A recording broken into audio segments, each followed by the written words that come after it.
made a video about Xenoverse 2 and the weird design choices therein, but I still feel like there's more stuff to cover. So today I'm gonna drone on and on about the MMORPG aspects of Xenoverse 2, along with a few other points like some DLC characters I'd love to see. Let's dive right in. World. I've never been an MMO guy. I've never played very many very consistently, but I've experienced enough to understand that MMORPGs typically follow a certain formula. You create your character, which leads to your introduction to the world, the first town. This is the place where you get your first quest, and then you're off to the races to explore the world. Here, just let me draw you a comprehensive graph. Xenoverse 2 does not follow this formula. Never gets past this part. Why, you may ask? Well, I guess Xenoverse just had to be different. Or as some might interpret it, cheap. Dirt cheap.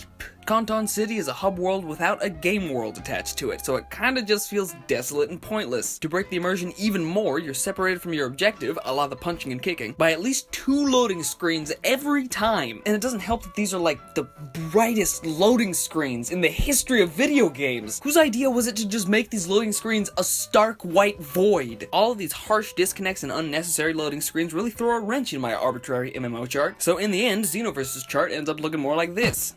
And this part, right here, what I have tellingly labeled as the in-between, is a massive part of Xenoverse 2. You spend the majority of the game here. There's nowhere else in the game besides the levels themselves, and whew!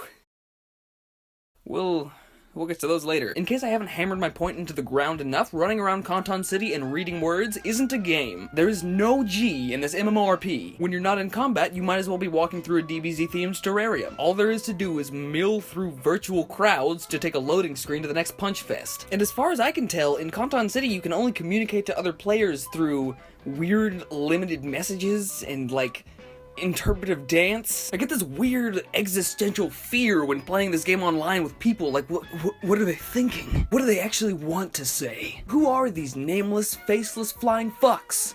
And why should I give one? Everything I just listed, these are all issues that need fixing, so where to even start? Well, I think the best place to start would be outside the walls of Canton City. What does that look like? No fucking clue, but I'd love to find out. In order for Xenoverse 3 to actually be considered an MMO, they're gonna need to fill in the gap between the hub world and gameplay. How is that gap filled? We'll take a look at this. This is Canton City.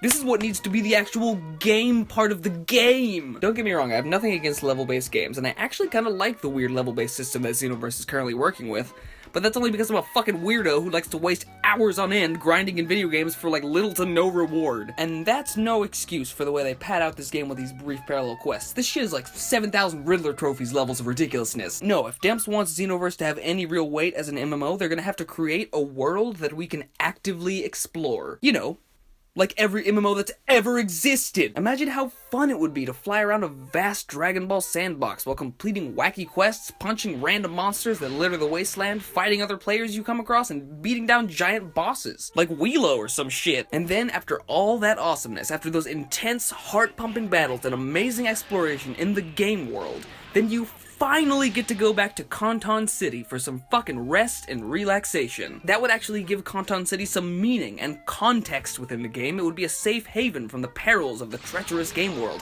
Somewhere you actually want to be. A place where warriors of all creeds and colors come together to do badass shit like arm wrestle or something. I don't know what do badasses do. I know the idea of a Super Saiyan arm wrestling minigame sounds tacky as shit, but I think the main hub world of Xenoverse 3 could really benefit from some fun, easily accessible multiplayer minigames that people could pop into while away from the central gameplay of punching everything that moves. Point is, there needs to be stuff to do in Canton City, and it needs to be fun stuff that facilitates player interaction, another aspect of MMOs that Xenoverse is really lacking in. These other players literally might as well be a screensaver. I have seen more compelling screensavers than this game's online mode. Look at these sheep. They fall over your fucking browser windows. That's adorable! So to wrap this part up, I'm just gonna hit all of the design points that I think a third Xenoverse would benefit from. Number 1, an outside world.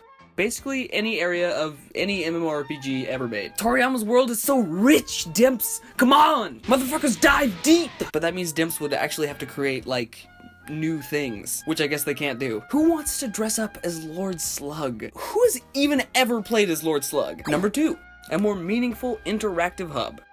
There's nothing to do in this fucking place. It lacks the necessary context to be anything more than a constant chore. Conton City deserves to be a fucking thriving metropolis full of meaningful player interaction like trading, training, teaming up to tackle dungeons, competing in tournaments, games, and challenges that people can watch from afar, forming guilds, and buying cool new duds that hopefully aren't just carbon copies of DBZ outfits. Number 3.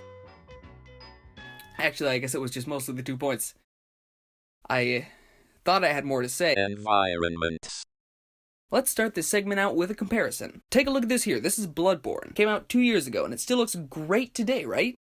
Now let's shift subjects and take a look at these PS1-ass buildings. Back to Bloodborne. Back to Xenoverse. Back to Bloodborne. Back to Xenoverse. Unacceptable! These levels kind of look like shit. Sure, these levels are pretty much just simple set dressing for the fighting mechanics, but man, this is some community center theater looking ass set dressing right here. Plus, I feel like the levels could be so much more than just set dressing. Part of the awesomeness of the DBZ fights is the effect that they have on the world around them. They tear the world asunder! So I ask you this, Dimps, where are our terrible CG archipelago explosions? I want to be able to interact with the environments more. I want to punch motherfuckers through mountains and drain lakes with my super attacks. Effects like these would add even more of a punch to the fights in Xenoverse, and it would be badass to see the destruction your epic battle left in its wake. Plus, can we extend the maximum flying height? The fact that we constantly can't fly over things that we can see the top of is absolutely absurd! Were the top of these land formations just a motherfucker to model or something? Honestly, and I can't say for sure, but these levels are probably less of a mark against Dimps and more of a mark against ToeA. They pushed out Xenoverse 2 a year after the original game, so it's not like Dimps had a whole bunch of time to perfect the formula. So when it comes to the size of the current levels, I actually think they're kinda perfect. They're big enough to feel expansive, but not big enough to make it annoying to get from one end to the other. Earlier, I talked about the game turning away from a level-based system to more of a cohesive world kind of thing. Maybe you're wondering how levels would fit into this new game. Well, I don't think that Dimps should do away with levels entirely. I think they're great for multiplayer matches and PQs, 2 features that should, of course, remain in Xenoverse in future iterations. But, Christ, can we focus a little less on the PQs moving forward? I need 100 of these things like Goku needed a motherfucking hole in his chest. Top 10 DLC characters and such and stuff. So real quick, I'm just gonna do a top 10 of the top 10, I guess, DLC characters that I'd love to see appear in Xenoverse. Let's just fucking do it. Let's just get right into it. Number 10. The world shall be remade in my vision. Okay, yeah, kinda lame to start off with Goku Black. He was pre-order DLC, so some people already have him. What I haven't heard about, though, is whether or not the Super Saiyan Rose transformation is Goku Black's Awoken skill. I'm not sure, but I don't think it's accessible without mods at this point, so hopefully that's a thing when it's actually released to the public. Rose does not have to be its own separate character. Made a whole video about that. If he is, I'm just gonna light myself on fire.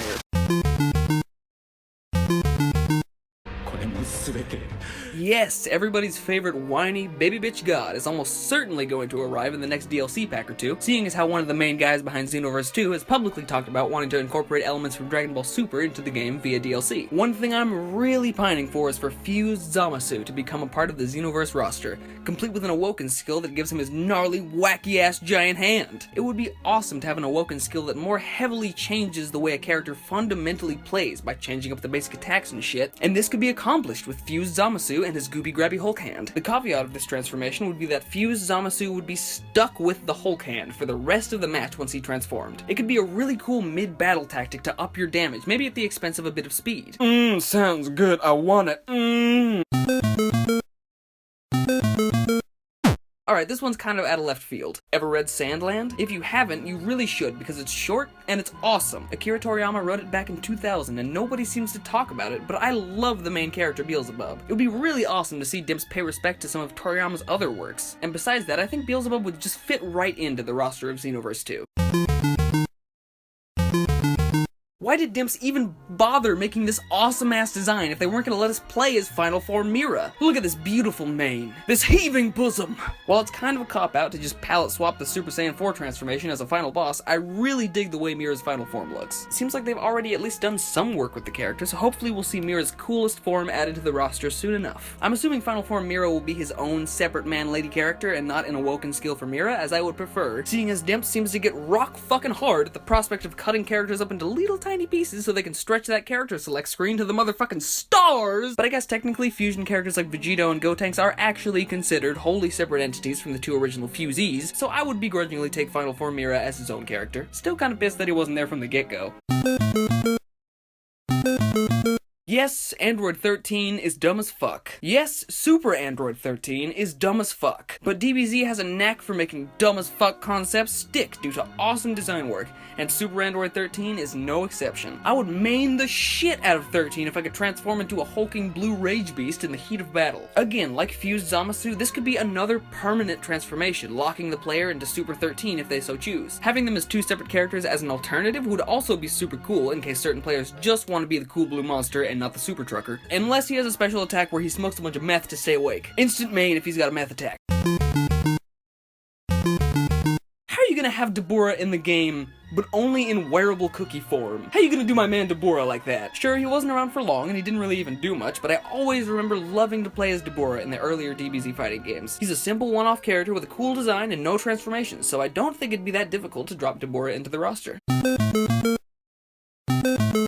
Why'd you dump a bucket on my head? Everybody loves Master Roshi, almost as much as Master Roshi loves pussy. The dude's crazy and he can turn into a giant buff old man. Fucking put him in there. Hey, don't be so tense. You can't fight to your full potential like that. Yeah, right. I was never really big into GT, so I don't know much about Oob, and his subsequent fusion with Majin Buu, Majoob. But it seems like a lot of people really dig this character, and just looking at his design, I can see why. You can tell that every single motherfucker with a mohawk in Xenoverse is trying to rock that shit as hard as Oob. 19! Attack from the left! Ouch. No, my left! I'm cramming the old man and the fat robot into one spot because you really can't have one without the other. They're so iconic as a unit that if you're gonna add one, you gotta add the other. Plus, they already have their fucking clothes in the game. How difficult would it be to model an old man face and a weird mime head? Just fucking do it, dimps. Before we get to number one, I want to go over a few additions I think would be great, but don't really warrant entirely new characters.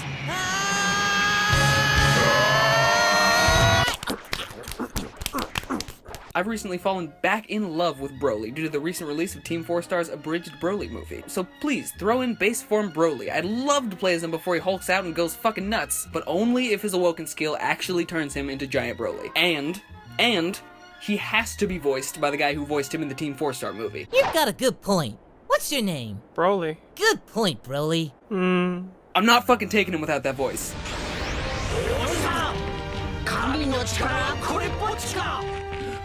Super Saiyan God Vegito is a fairly new addition to the Dragon Ball canon, but I'd love to see him included in an upcoming DLC pack. Rumors are already swirling about it, so it's probably gonna happen. But please, just make it an awoken skill for Vegito. Does he have to be his own character?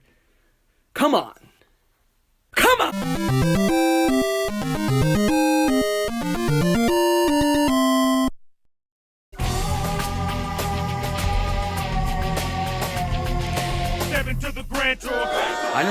I know, GT sucks.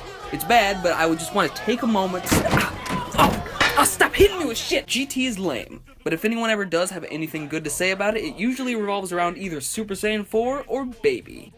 Oh, Baby. Who doesn't love your weird little tip thing? Baby is a cool-ass villain and easily the best antagonist of GT. He'd fit right in alongside Ice Nova and Omega Shenron. Plus, you know if they added Baby, he would have to come with a playable Baby Vegeta, and I can never get me enough Vegeta. In conclusion, the world of Dragon Ball Xenoverse is a weird one. It's full of odd choices, and honestly, the more I talk about it, the worse it gets. But somehow, all of these weird design decisions do in fact lend themselves to an entertaining game. I just hope that Toei gives Demps a little more time on Xenoverse 3, because I feel like this series could become so much more than it currently is. Hopefully in the near future, we'll get the truly great Dragon Ball MMO that we all deserve.